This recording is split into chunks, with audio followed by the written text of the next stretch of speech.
महावीर स्वामी को ज्ञान की प्राप्ति हो गई, महावीर स्वामी बन गए, केवलिंग बन गए। तब 42वें वर्ष की अवस्था। जब 42वें वर्ष में इनको ज्ञान मिला तो सबसे पहले इन्होंने उपदेश कहाँ दिया? पहला उपदेश राजगृह में वितुलाचल पर्वत पर प्रथम उपदेश हुआ था। उसके बाद फिर 42वें वर्ष के बाद लगभग 30 वर्ष तक, और वो 30 वर्ष तक उन्होंने ज्ञान दिया, जीवन भर 30 वर्ष तक, 30 वर्ष तक इन्होंने ज्ञान दिया। तब 42वें वर्ष में इनको ज्ञान की प्राप्ति हो गई और 30 वर्ष तक, मतलब 72वें वर्ष तक वो जीवित रहे थे कुल। तो 30 वर्ष तक इन्होंने ज्ञान दिया और ये काफी लोकप्रिय हुए, इनके काफी अनुयायी बने। मुख्य रूप से इनके अनुयायी, इनके तो पहले तो इनके जो उपदेश थे, इनकी जो शिक्षाएं थी वो तो था ही, साथ में राजाओं के भी काफी संरक्षण मिला। इस समय जितने भी गणतंत्र था उन सब के राजाओं ने, खासकर वैशाली, वज्जी वैशाली में इनको काफी समर्थन मिला था। क्यों? क्योंकि वैशाली से ही इनकी माता थी त्रिशला, और त्रिशला की बहन मतलब महावीर स्वामी की मासी वो बिंबिसार की पत्नी तिलहना। तो इस तरह से वज्जी गणतंत्र में भी, मगध में देखेंगे तो बिंबिसार भी इनके अनुयायी बने। अजात शत्रु, फिर बाद में उदयन ने तो जैन धर्म को अपनाया था। तो बहुत सारे राजाओं ने, कौशल के शासक प्रसेनजीत, सभी राजाओं ने उस समय जैन महावीर स्वामी को एक तरह से संरक्षण दिया, जैन धर्म को संरक्षण दिया, और जीवन भर वो लोगों को ज्ञान देते रहे। जीवन भर इन्होंने उपदेश दिए और काफी सारे अनुयायी इनके बने। महावीर स्वामी ने लगभग सभी स्थानों में गए और इसी तरह से घूमते हुए वो पहुंचे थे मल्ल महाजनपद। मल्ल महाजनपद के राजा थे इस टाइम हस्तिपाल। इस समय हस्तिपाल यहाँ के राजा थे। मल्ल महाजनपद राजा थे हस्तिपाल। तो इस समय मल्ल की राजधानी थी पावा, और यही पावा में महावीर स्वामी ने शरीर त्याग किया था, अर्थात मोक्ष प्राप्त किया। शरीर त्याग कहाँ किया? पावा में, मोक्ष। एक हमने देखा था मल्ल की राजधानी कुशीनारा और कुशीनगर, जहां महात्मा बुद्ध ने शरीर त्याग किया था, और एक पावा जहां महावीर स्वामी ने मोक्ष अर्थात शरीर को त्याग किया। तो मोक्ष की प्राप्ति पावा में हुई थी। पावा मल्ल राज्य की राजधानी। इस समय मल्ल के शासक थे हस्तिपाल। तो जब महावीर स्वामी ने शरीर को त्याग किया था अर्थात मोक्ष को प्राप्त किया, तो उस समय बहुत सारे गणतंत्रों में दिवाली मनाई गई थी। खासकर वैशाली में लिच्छवी गणतंत्र ने दिवाली उत्सव मनाया था। क्यों? क्योंकि लिच्छवी गणतंत्र, लिच्छवी जो राज्य था वो महावीर स्वामी का ननिहाल था। तो लिच्छवियों ने दिवाली मनाया था महावीर स्वामी के शरीर त्याग के उपलक्ष्य। तो महावीर स्वामी को मोक्ष कब मिला अर्थात शरीर त्याग कब किया? तो ऐतिहासिक इतिहास के अनुसार देखेंगे तो 468 से 468 ईसा पूर्व। और जैसे कि मैंने बताया था कि जो जैन धर्म ग्रंथ है, पौराणिक स्रोतों के हिसाब से देखेंगे तो महावीर स्वामी ने शरीर त्याग किया था 540 ईसा पूर्व। ठीक है। तो इतिहास के हिसाब से देखेंगे तो महावीर स्वामी का जन्म 540 ईसा पूर्व में और मोक्ष 468 ईसा। पौराणिक परंपरा के हिसाब से देखेंगे तो महावीर स्वामी का जन्म 599 ईसा पूर्व में और मोक्ष 527 ईसा पूर्व। तो इस तरह से महावीर स्वामी, तो देखो महावीर स्वामी को जो ज्ञान प्राप्त हुआ और इन्होंने जो ज्ञान दिया वो पार्श्वनाथ जो 23वें तीर्थंकर थे उन्हीं के मार्ग पर चलकर उन्हीं के सिद्धांतों को अपनाया, और महावीर स्वामी ने भी इसमें कुछ संशोधित भी किया, उसमें कुछ नए नियम जोड़े। तो देखो महावीर स्वामी और पार्श्वनाथ, महावीर स्वामी ने पार्श्वनाथ के नियमों को किस तरह से आगे ले गए। महावीर स्वामी ने पार्श्वनाथ के जो नियम दिए थे ना, 4 व्रत, उन 4 व्रत में इन्होंने एक और व्रत जोड़ दिया, ब्रह्मचर्य, ब्रह्मचर्य व्रत। पहला ये काम किया, पहला अंतर। दूसरा, पार्श्वनाथ ने अपने अनुयायियों को, अपनी ग्रंथियों को कहा था कि वस्त्र आप उपयोग करो, लेकिन महावीर स्वामी ने कहा कि नहीं, वस्त्र का त्याग करना पड़ेगा, वस्त्र त्याग करने का की बात करता है। तो हम देख सकते हैं कि पार्श्वनाथ के ही विचारों को महावीर स्वामी आगे ले गए और उसमें कुछ संशोधित भी किया और कुछ नए नियम जोड़े। नए नियम क्या जोड़े? तो ब्रह्मचर्य, 5वां व्रत जोड़ दिया। और संशोधित क्या किया? तो जैसे कि पार्श्वनाथ के अनुयायी वस्त्र धारण करते थे, तो महावीर स्वामी के अनुयायियों को कहा गया कि वस्त्र को त्याग कर। ठीक, तो ये जो भिक्षु थे, जो भिक्षुनी थे, महावीर स्वामी ने भी खुद वस्त्र त्याग दिया, तो वस्त्र त्याग की बात कर। तो पार्श्वनाथ और महावीर स्वामी में देखेंगे तो मूल जो अंतर है वो यही है। बाकी सारे नियमों को महावीर स्वामी ने पार्श्वनाथ के नियमों को आगे बढ़ाया। तो महावीर स्वामी जीवन भर इन्होंने ज्ञान दिया और इन्होंने भी बुद्ध के समान अपने अनुयायियों को, इनके जो अनुयायी बने, इनको विभिन्न गणों में, 11 गणों में विभाजित किया, 11 गणों में विभाजित किया। और प्रत्येक गण में एक गणधर नियुक्त किया। गणधर, सबसे पहले इन्होंने क्या किया? जो इनके अनुयायी बने, उन अनुयायियों को संगठित रखने के लिए इन्होंने क्या किया?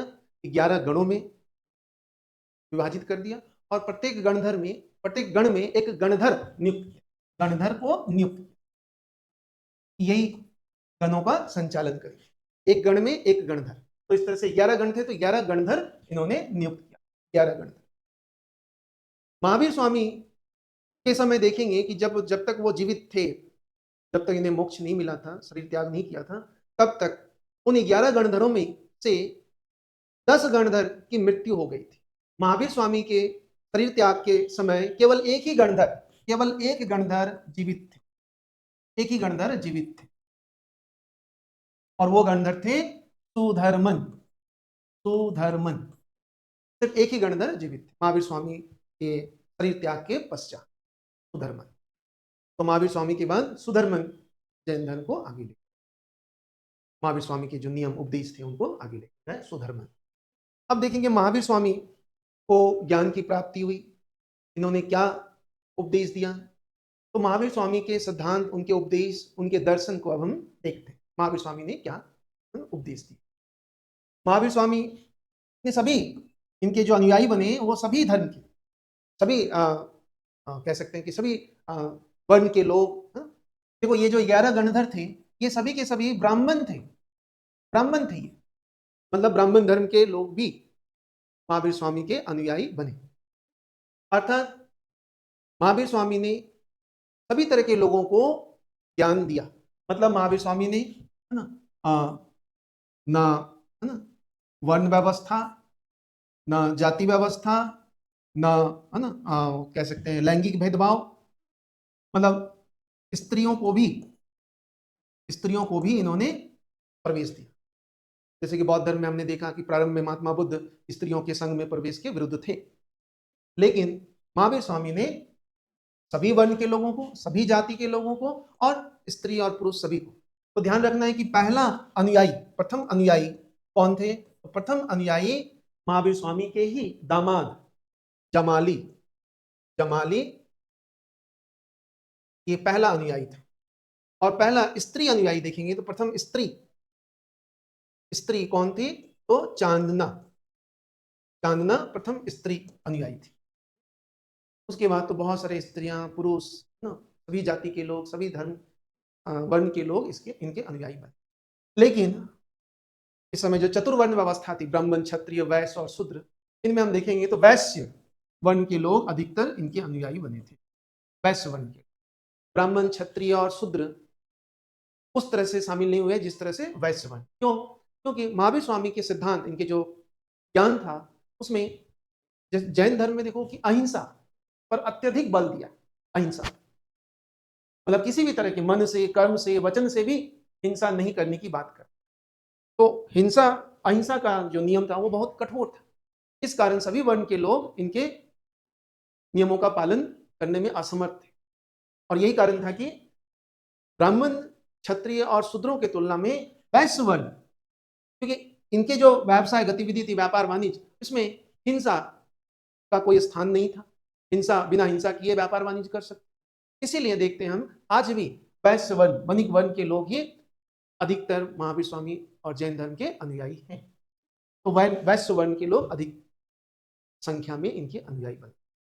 ब्राह्मण, क्षत्रिय, शूद्र भी बने क्योंकि इन्होंने वर्ण के आधार पर कोई भेदभाव नहीं किया, ना जाति के आधार पर और ना ही लैंगिक आधार पर। तो सभी वर्ण के लोग इनके अनुयायी बने, लेकिन सर्वाधिक वैश्य वर्ण के अनुयायी। तो महावीर स्वामी का इन्होंने जो ज्ञान दिया, दर्शन दिया, वो हम देखते हैं। तो महावीर स्वामी के है ना जैन धर्म के दर्शन, जैन दर्शन अर्थात महावीर स्वामी के जो उपदेश थे, जो सिद्धांत थे, उनको हम लोग देखते। जैन दर्शन, तो महावीर स्वामी ने अपने अनुयायियों को कहा कि भाई 5 व्रत का पालन करना है, 5 व्रत। तो देखो इनके जो अनुयायी थे, एक तो भिक्षु भिक्षुनी, भिक्षु और भिक्षुनी जो गृहस्थ जीवन को त्याग कर दिया, और एक है श्रावक और श्राविका जो गृहस्थ जीवन में रहकर जैन धर्म का पालन कर। श्रावक और श्राविका, इनके लिए 5 महाव्रत, पंच महाव्रत का नियम था, और इनके लिए 5 अनुव्रत। अनुव्रत, महाव्रत और अनुव्रत में क्या अंतर है? तो इसको कठोर रूप में पालन करना होता है, इसको उदार रूप में। तो 5 व्रत कौन से हैं? वही पार्श्वनाथ ने जो 4 दिए और महावीर स्वामी जी ने जो एक जोड़ दिए, ब्रह्मचर्य, अहिंसा,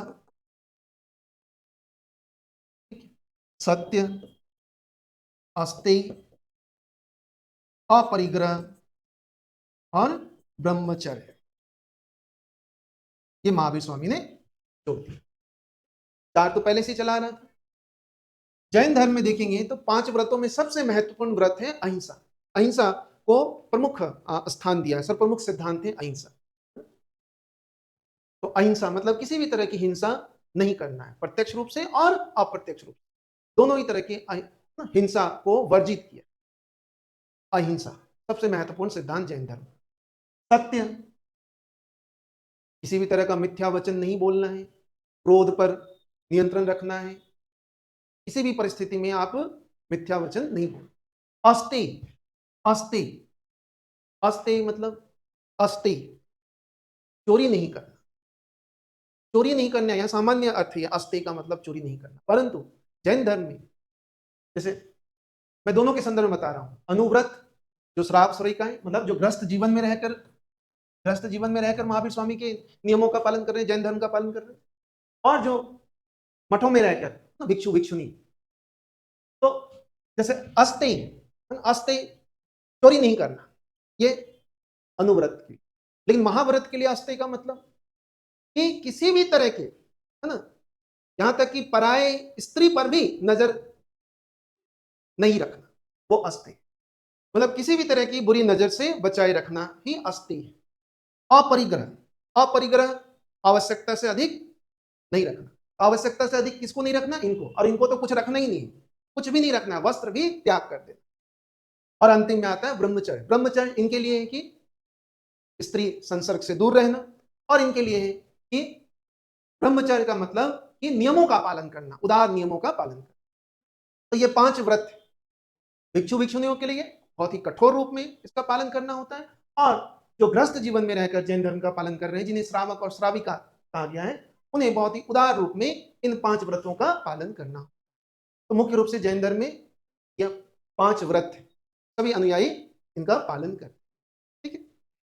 ब्रह्मचर्य, जैन धर्म कहता है कि ये संसार क्या है?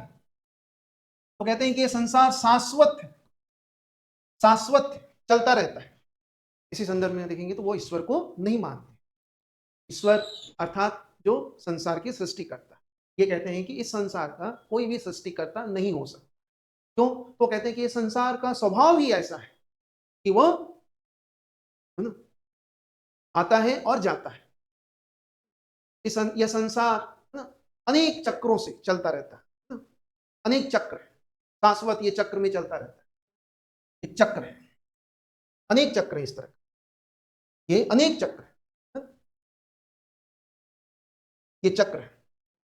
जब ये चक्र चलता है तो उत्सर्पिणी मतलब संसार का अविर्भाव होता है। फिर ये चक्र जब समाप्त होता है तो अवसर्पिणी मतलब संसार का पतन, मतलब एक चक्र समाप्त, फिर एक चक्र, नया एक चक्र शुरू होता है, फिर एक नया चक्र शुरू होता है। इस तरह से ये संसार में अनेक चक्र, एक चक्र समाप्त होता है, फिर एक नया चक्र, फिर एक मतलब एक संसार समाप्त होता है, फिर एक नया संसार, फिर एक नया संसार। एक चक्र में, जैन धर्म कहते हैं कि एक चक्र में 63 सलाका पुरुष होते हैं।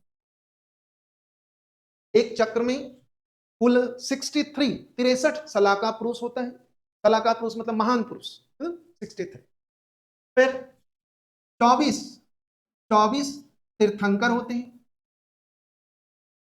एक चक्र में 24 तीर्थंकर होंगे और 12 चक्रवर्ती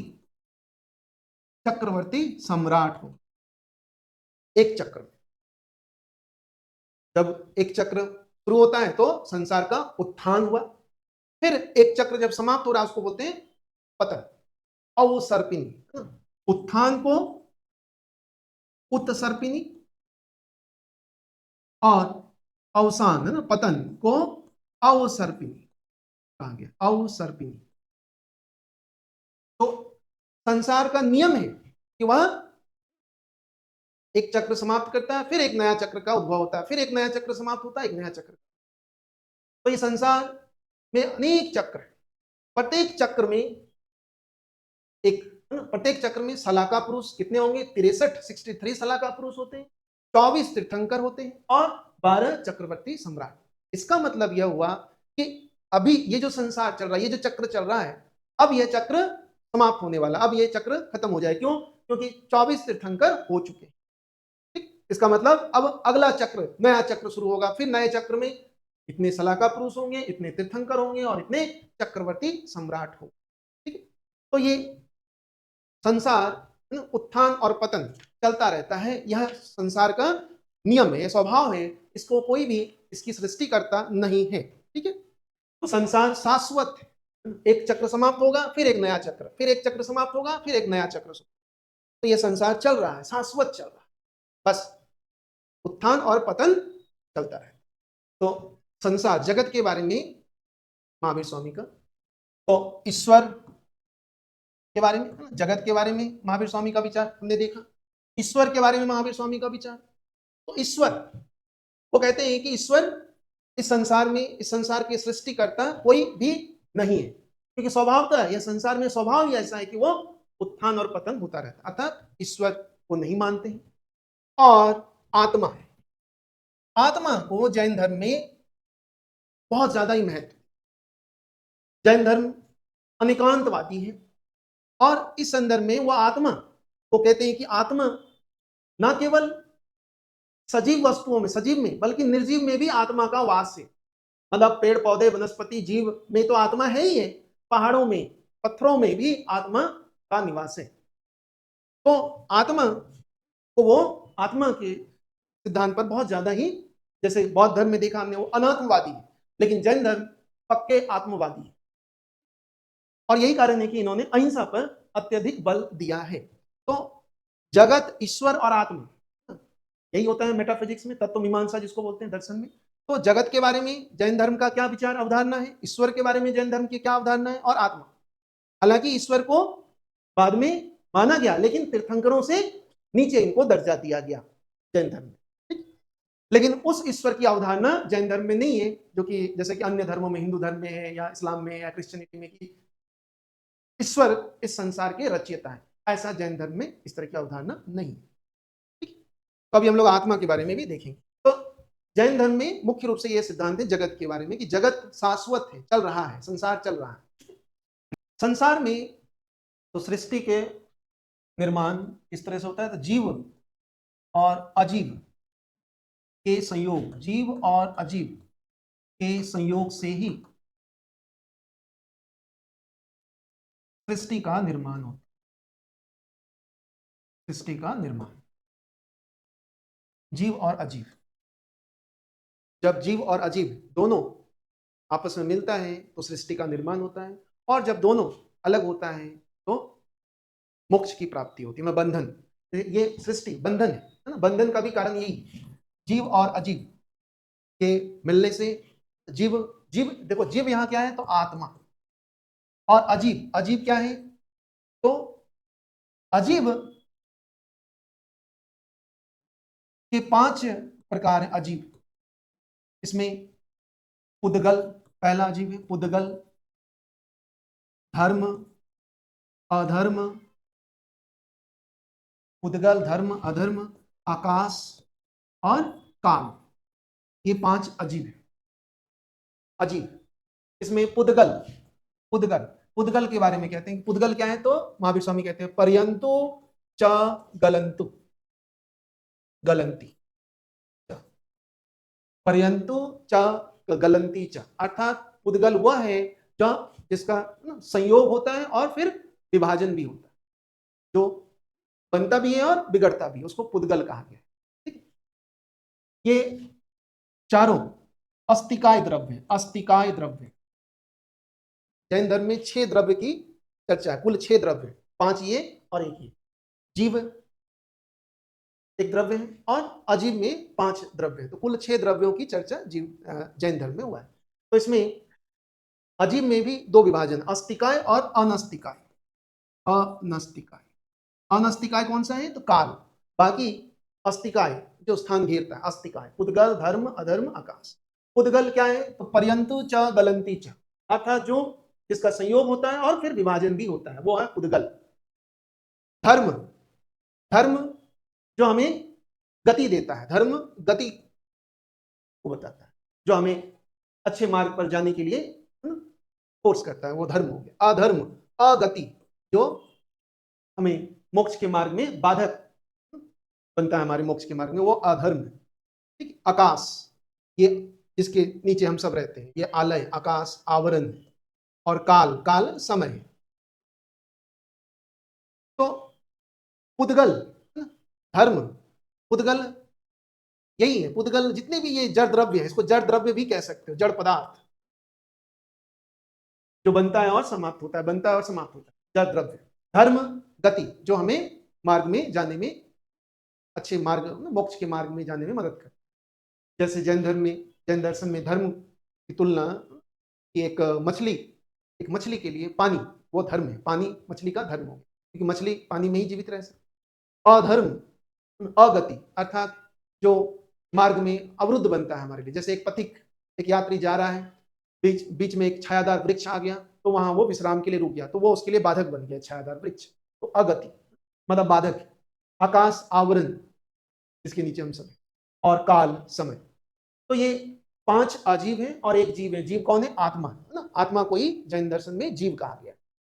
तो जब जीव का अजीव के साथ अर्थात पुद्गल के साथ संयोग होता है, जब जीव का अजीव के साथ, जीव का जब अजीव के साथ संयोग होता है तो सृष्टि का निर्माण होता है, और जब जीव का पुद्गल के साथ संयोग होता है तो जीव बंधन में पड़ जाता है, जीव बंधन में पड़ता है। जीव जब अजीव के साथ संयोग करता है तो सृष्टि का निर्माण होता है, और जीव जब पुद्गल में जकड़ जाता है तो फिर जीव बंधन में पड़ जाता है। यहां देखो जैन धर्म का, जैन दर्शन का यह सिद्धांत सांख्य दर्शन से काफी हद तक मेल खाता है। सांख्य दर्शन, सांख्य दर्शन, सांख्य दर्शन में भी देखेंगे तो पुरुष और प्रकृति, जिस तरह से जैन धर्म में जीव और अजीव की अवधारणा, उसी तरह से सांख्य दर्शन में पुरुष और प्रकृति क्या अवधारणा है। पुरुष और प्रकृति, पुरुष और प्रकृति के संयोग से सृष्टि का निर्माण होता है, और पुरुष और प्रकृति के अलगाव से सृष्टि में प्रलय आता है। ठीक, पुरुष और प्रकृति से बंधन में पड़ता है, पुरुष और प्रकृति के अलगाव से मोक्ष को प्राप्त करता है। उसी तरह से जैन दर्शन में भी है, देखेंगे तो जीव और अजीव के संयोग से क्या होता है? सृष्टि का निर्माण। सांख्य दर्शन में भी वही कह रहा है, पुरुष और प्रकृति के संयोग से सृष्टि का निर्माण। और जीव और पुद्गल जब आपस में जकड़ने लगता है, जब जीव पुद्गल में जकड़ जाता है तो बंधन में पड़ जाता है। ऐसा ही मत सांख्य दर्शन का है। तो हम कह सकते हैं कि जैन दर्शन ना ही बौद्ध दर्शन से और ना ही अन्य दर्शन से मेल खाता है, केवल सांख्य दर्शन से ही इनकी समानता हम देख सकते हैं। सांख्य दर्शन भारतीय जो दर्शन स्कूल हैं, दार्शनिक स्कूल हैं, में देखेंगे सांख्य दर्शन सबसे प्राचीन दर्शन है माना जाता है, ठीक? तो जैन दर्शन सांख्य दर्शन के ज्यादा समीप है, ये ध्यान रखना, ये पूछा जाता है एग्जाम। तो बंधन, देखो जैन धर्म में क्या कहा गया, जैन दर्शन में कि आत्मा जब पुद्गल की ओर आकर्षित होता है तो वह बंधन में पड़ जाता है।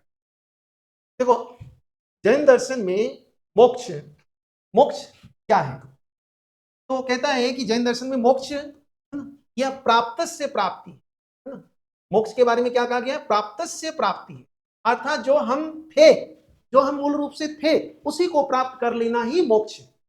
मोक्ष तो जैन धर्म का भी जीवन का चरम लक्ष्य, मोक्ष ही प्राप्त करना सर्वोच्च लक्ष्य है। तो मोक्ष क्या है, वो कहता है कि मोक्ष कोई हमने नया चीज प्राप्त नहीं किया, वो हम पहले ही मोक्ष की अवस्था में थे, लेकिन कर्म पुद्गल में जकड़ गए अज्ञानवश और हम बंधन में पड़ गए। अर्थात वो कहते हैं कि जब हम जन्म लेते हैं तो हम बंधन से मुक्त रहते हैं, बंधन से रहित रहते हैं, अर्थात मोक्ष की अवस्था में रहते हैं। लेकिन जैसे जैसे अज्ञान की वजह से हम उन चीजों को, उन पुद्गलों को अपना समझने लगते हैं और उसके हिसाब से उनके अनुसार कर्म करने लगते हैं, तो हम बंधन में पड़ जाते हैं। फिर मोक्ष प्राप्त करने के लिए हमें मोक्ष के मार्ग पर चलना होता है। तो मोक्ष अर्थात प्राप्त से प्राप्ति, मोक्ष है ना। तो बंधन क्या है, तो बंधन जब जीव अजीव है ना, जीव जब अजीव, अजीव में कौन सा अजीव, पुद्गल है ना, पुद्गल में जकड़ जाता है। पुद्गल क्या है, जड़ पदार्थ जो बनता है और समाप्त होता है। तो जीव उसको वास्तविक समझकर उसमें जकड़ जाता है, उसको अपना समझने लगता है, फिर उसके हिसाब से पुद्गल है ना, कर्म पुद्गल करने लगता है। कर्म है ना, तो कर्म किया है तो फल भोगना पड़ेगा, तो मतलब आप बंधन में पड़ते गए। जब तक कर्म पुद्गल को अपने से, आत्मा से मुक्त नहीं करेंगे, उन्हें फ्री नहीं करेंगे, उन्हें निकालेंगे नहीं, तब तक आप बंधन में रहेंगे। तो कर्म पुद्गल, जीव जब कर्म पुद्गल की ओर आकर्षित होता है तो वह बंधन की अवस्था। इसमें जैन धर्म में कहा गया कि 8 प्रकार के कर्म हम करते हैं, 8 प्रकार के कर्मों की चर्चा है इसमें। 8 प्रकार के एक तरह से जब हम जीव कर्म पुद्गल की ओर आकर्षित होते हैं, फिर उनके हिसाब से कर्म करने लगते हैं, तो वो कर्म 8 प्रकार के रूपों में रूपांतरित होते हैं। जैन धर्म में 8 प्रकार के कर्म की अवधारणा है। तो जीव पुद्गल की ओर आकर्षित हुआ तो यहां हम बंधन में पड़ जाते हैं। किसी जब आकर्षण होता है, जब जीव का अज्ञानवश कर्म पुद्गल की ओर आकर्षण हुआ, बंधन की प्रक्रिया शुरू हो गई। तो ये आकर्षण को ही आश्रव कहा गया, आश्रव। जीव अज्ञानवश कर्म पुद्गल की ओर आकर्षित होने लगता है तो उस अवस्था को आश्रव कहते हैं। यहीं से आपका बंधन शुरू हो जाता है। फिर जब आपको ज्ञान होने लगता है कि हम तो बंधन में हैं, तो आपको मोक्ष प्राप्त करना होगा, तो उसके लिए संवर की अवस्था आएगी। ये संवर की अवस्था कब आएगी, जब आप त्रिरत्न का पालन करेंगे, त्रिरत्न का मार्ग का अनुसरण करेंगे।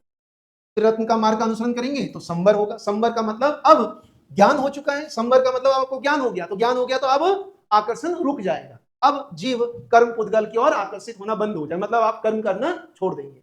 अब कर्मों को बाहर रखिए, अब नहीं आने देंगे, अब कर्म पुद्गल को अपने अंदर नहीं आने देंगे, तो वो हो गया संवर की अवस्था। लेकिन इस अवस्था में भी आपको मोक्ष नहीं मिलेगा, क्योंकि पूर्व के जो किए गए कर्म हैं उनका फल अभी भी आप भोग रहे हो, तो उन फलों को भी नष्ट करना होगा, भोगना पड़ेगा। तो जब पूरी तरह से आप कर्म करना छोड़ दिए हो तो फल भी आप भोग रहे हो। जब पूरी तरह से फल को भोग लिया तो अब जीव के अंदर, आत्मा के अंदर कोई भी कर्म फल संचित नहीं है, तो वो हो गया शुद्ध आत्मा। यही है ना शुद्ध निर्झरा की अवस्था, निर्झरा की अवस्था। यही इसी अवस्था में आपको मोक्ष की प्राप्ति होगी, मोक्ष की प्राप्ति। निर्झरा, निर्झरा की अवस्था अर्थात मोक्ष की अवस्था, शुद्ध आत्मा। इस अवस्था में अब आप कर्म करना भी छोड़ दिया और फल भी आपने सारा भोग लिया, तो मतलब आप शुद्ध आत्मा रह गए, मोक्ष की प्राप्ति हो। तो बंधन, मोक्ष क्या है जैन धर्म में, जैन दर्शन में, कि यह प्राप्त से प्राप्ति। हमने कोई नया कुछ अचीव नहीं किया है, ऑलरेडी हम मोक्ष प्राप्त ही थे, लेकिन अज्ञानवश कर्म पुद्गल की ओर आकर्षित हो गए और बंधन में पड़ गए। ठीक है, जब बंधन में पड़ते हैं तो उसको आश्रव कहते हैं। फिर जब ज्ञान होने लगता है तो कर्म पुद्गल को रोक देते हैं, अब नहीं आएगा, तो वो हो गया संवर। और जब सारे कर्मों का फल भोग लिया, फिर आपके पास कोई भी कर्म फल संचित नहीं है, तो वो हो गया निर्जरा की अवस्था अर्थात मोक्ष।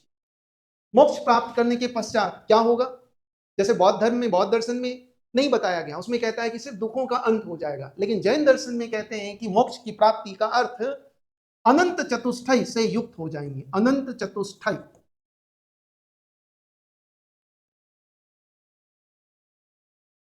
अनंत चतुष्टय से युक्त हो, अनंत चतुष्टय, चार प्रकार के अनंत सुख का आनंद लेंगे आप। अनंत वीर्य, अनंत मोक्ष, अर्थात जब आप आश्रव, संवर और निर्जरा, निर्जरा अर्थात मोक्ष की अवस्था, निर्जरा को प्राप्त कर लिया मतलब शुद्ध हृदय, अब कोई भी कर्म उद्गल नहीं बचा, तो फिर मोक्ष को प्राप्त करेंगे। मोक्ष का अर्थ है यहाँ अनंत चतुष्टय से युक्त जीव बन जाए, आत्मा अनंत चतुष्टय से युक्त, अर्थात जन्म मरण के चक्कर से मुक्त हो जाएंगे और अनंत काल तक अनंत वीर्य, अनंत ज्ञान, अनंत दर्शन और अनंत आनंद का भोग करेंगे। यही है जैन दर्शन में अनंत चतुष्टय। कहते हैं कि जो मोक्ष प्राप्त करता है वह अनंत चतुष्टय से युक्त हो जाता है। अनंत चतुष्टय में चार प्रकार के आनंद की बात की, अनंत वीर्य, अनंत ज्ञान, अनंत दर्शन और अनंत आनंद, और फिर आप इन सुखों के साथ अनंत काल तक आकाश में विचरण करेंगे, जन्म मरण के चक्र से मुक्ति। जैन धर्म में पुनर्जन्म की अवधारणा है कि कहते हैं कि तब तक आपका जन्म होता रहेगा जब तक आप मोक्ष को प्राप्त नहीं करें। मोक्ष प्राप्त कर लिया अर्थात जन्म मरण के चक्र से मुक्त हो। ठीक, तो इस तरह से मोक्ष की अवस्था, बंधन की अवस्था क्या है, मोक्ष की अवस्था, मोक्ष प्राप्त करने के बाद क्या होगा, ये भी जैन दर्शन में बताया गया। अब ये मोक्ष प्राप्त कैसे होगा, ये तो है कि भाई प्रक्रिया है, तो इस प्रक्रिया के लिए क्या पालन करना हो, तो जैन दर्शन में महावीर स्वामी ने तीन रत्न की, त्रिरत्न के पालन की बात की। मोक्ष का मार्ग क्या है जैन दर्शन में, त्रिरत्न। त्रिरत्न क्या है, सम्यक ज्ञान, सम्यक ध्यान और सम्यक चरित्र। इन तीन रास्तों पर चलेंगे तो ही मोक्ष की प्राप्ति होगी।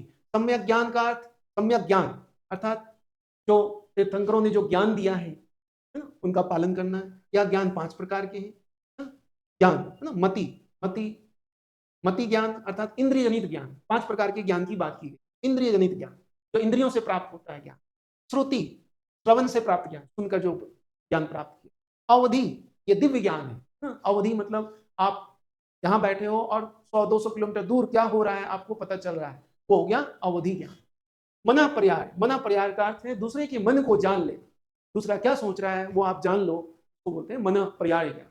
और अंतिम है केवल्य ज्ञान अर्थात सर्वोच्च। तो सम्यक ज्ञान प्राप्त करना होगा। ध्यान, ध्यान क्या है, तो तीर्थंकरों के उपदेशों का, तीर्थंकरों ने जो उपदेश दिए उपदेशों के प्रति श्रद्धा, श्रद्धा रखना, यह सम्यक ध्यान है। बार बार उसका मनन चिंतन करना, ध्यान करना, यही है सम्यक ध्यान। और सबसे अंत में आता है और सबसे कठिन जो मार्ग है वो है सम्यक चरित्र। जैन दर्शन में जो ये तीन मार्ग बताया है उसमें सबसे कठिन मार्ग है सम्यक चरित्र। इसमें अनेक प्रकार के नियमों का पालन करना पड़ता है। सबसे पहले 5 व्रत का पालन करना होता है, 5 महाव्रत भिक्षु भिक्षुनियों के लिए और श्रावक श्रावकियों के लिए अनुव्रत। फिर 5 समिति का पालन करना, समिति मतलब 5 प्रकार की सतर्कता रखनी पड़ती है। 3 गुप्ती अर्थात 3 प्रकार के संयम रखना पड़ता है। 10 लक्षण धर्म का पालन करना होता है और अंत में 22 परिसा, परिसा का मतलब होता है यहाँ चारित्रिक नियम, चारित्रिक नियम का पालन करना होगा, जो बहुत ही कठिन होता है, बहुत कठोर होता है। ठीक है, तभी आपको मोक्ष की प्राप्ति। तो जैन दर्शन में बंधन और मोक्ष, मोक्ष के लिए जो रास्ता बताया है जैन दर्शन में वह अन्य धर्मों की तुलना में देखें तो यहाँ कठोर मार्ग बताया। इसलिए हम देखते हैं कि जो श्रावक, जो भिक्षु भिक्षुनी है, वो जब उनको मोक्ष की ओर अग्रसर होते हैं तो वो सब कुछ त्याग देते हैं। जैसे कि हमने देखा है चंद्रगुप्त मौर्य, मौर्य वंश का जो संस्थापक था, इन्होंने संलेखना को अपनाया था और मोक्ष को प्राप्त किया, सब कुछ त्याग दिया, अन्न जल वस्त्र सब त्याग कर आपको मोक्ष की प्राप्ति। तो इसमें बहुत तरह के चारित्रिक नियम, बहुत कठोर नियम होता है, इन नियमों का पालन करने से ही आपको मोक्ष की प्राप्ति। उसके बाद फिर आनंद ही आनंद। तो जैन दर्शन में ये अब हम देखते हैं कि जैन धर्म के प्रमुख सिद्धांत या प्रमुख दर्शन तो देखो, प्रमुख दर्शन जिसके लिए जैन दर्शन को विश्व में जाना जाता है वो है अनेकांतवाद, अनेकांतवाद, अनेकांतवाद, अनेकांतवाद, अर्थात हर जगह अनेकांतवाद, अनेकांतवाद से ही जुड़ा हुआ है स्यादवाद। यही जैन दर्शन का प्रमुख सिद्धांत है। अनेकांतवाद को ही सप्तभंगी न्याय कहा गया है। सप्तभंगी न्याय, सप्तभंगी न्याय। देखो, अनेकांतवाद ये कहते हैं कि किसी भी वस्तु के बारे में हम अलग अलग दृष्टिकोण हमें रखना चाहिए, अलग अलग मत होता है। कोई भी एक मत ना पूर्ण रूप से सत्य हो सकता है, ना पूर्ण रूप से असत्य हो सकता है। मतलब किसी भी वस्तु के बारे में हम जो विचार देते हैं, निर्णय देते हैं, वह सापेक्षता ही सत्य है और असत्य। यहाँ सबसे महत्वपूर्ण जैन धर्म का जो जैन दर्शन का जो प्रमुख उदाहरण है, एक हाथी और 7 अंधे। 7 अंधे हाथी के अलग अलग अंगों को छूकर अलग अलग विचार व्यक्त करता है। कोई इसके पैरों को छूकर कहता है कि ये तो स्तंभ है, कोई इनके पेट को छूकर कहता है ये तो दीवार है, कोई इनके पूंछ को छूकर कहता है कि ये तो रस्सी है। अंधे हैं ये सब, तो सब अपनी जगह सही भी है और गलत भी है। तो इसी संदर्भ में अनेकांतवाद का सिद्धांत और इसी से जुड़ा हुआ है स्यादवाद, अर्थात किसी वस्तु के बारे में, किसी भी विचार के बारे में जब हम निर्णय देते हैं, निर्णय तो सिर्फ सत्य और असत्य कैटेगरी में नहीं रख सकते। उसके बारे में कम से कम 7 प्रकार के निर्णय दे सकते हैं। 7 प्रकार, स्यात् अस्ति, स्यात् नस्ति, स्यात् अस्ति च नस्ति, स्यात् अस्ति च अव्यक्तव्यम, स्यात् नस्ति च अव्यक्तव्यम, स्यात् अस्ति च नस्ति च अव्यक्तव्यम। इस तरह से हम 7 प्रकार से निर्णय दे सकते हैं। शायद है, शायद नहीं है, शायद है बता नहीं सकते, शायद नहीं है बता नहीं सकते, शायद है, शायद नहीं है, और शायद हमारे शब्दों की सीमा होने की वजह से वो अव्यक्त है, मतलब बता नहीं सकते। अर्थात हम किसी वस्तु के बारे में जब हम निर्णय देते हैं तो सापेक्ष ही हो सकता है, शायद ही के साथ ही होना चाहिए, शायद ऐसा है। अगर हम ऐसा रखेंगे तो आज देखो दुनिया में जितनी भी समस्याएं हैं, वो समस्या क्यों है, वो विवाद क्यों है? क्योंकि वो विवाद हम मानते हैं मैं सही हूं, आप मानते हो मैं सही, तो यहीं से विवाद शुरू होता है। अगर हम यूं कहें कि शायद मैं सही हूं, तो शायद आप भी बोलेंगे शायद मैं सही हूं, तो इसमें विवाद होगी नहीं। जब हम कहने लगते हैं कि शायद मैं ही सही हूं, तो यहां से विवाद शुरू होता है। मैं ही सही हूं, मेरा धर्म ही सही है, यहां से विवाद शुरू होता है। अगर हम कहें कि शायद हमारा धर्म सही, तो विवाद नहीं होगा। तो स्यादवाद ये कहता है कि हम किसी भी वस्तु के बारे में, किसी भी निर्णय के बारे में हम कम से कम 7 प्रकार, सत्य या असत्य का निर्णय हम सामान्य मनुष्य नहीं दे सकते। ऐसा निर्णय केवल केवल्य प्राप्त व्यक्ति ही दे सकते, उन्हीं को पता है कि यह सत्य या असत्य, पूर्ण रूप से निर्णय बोलते। हम सामान्य इंसान किसी वस्तु के बारे में जब हम निर्णय देते हैं, हमें संभल के देना चाहिए। जब हम विचार प्रकट करते हैं, संभल, शायद ऐसा है, शायद ऐसा नहीं है। अगर ऐसा इस रूप में हम अपना मत देते हैं, तो शायद इस संसार में सभी प्रकार के विवादों का समाधान हो सकता है, समस्याओं का समाधान हो सकता है। मतलब विश्व में जितनी भी समस्याएं हैं, उन सभी समस्याओं का समाधान जैन दर्शन में है, स्यादवाद में है। बढ़िया दर्शन है जैन दर्शन का यह सिद्धांत स्यादवाद। तो जैन दर्शन में ये, अब हम लोग देखेंगे जैन धर्म का आगे विकास, महावीर स्वामी के पश्चात किस तरह से जैन धर्म का विकास हुआ।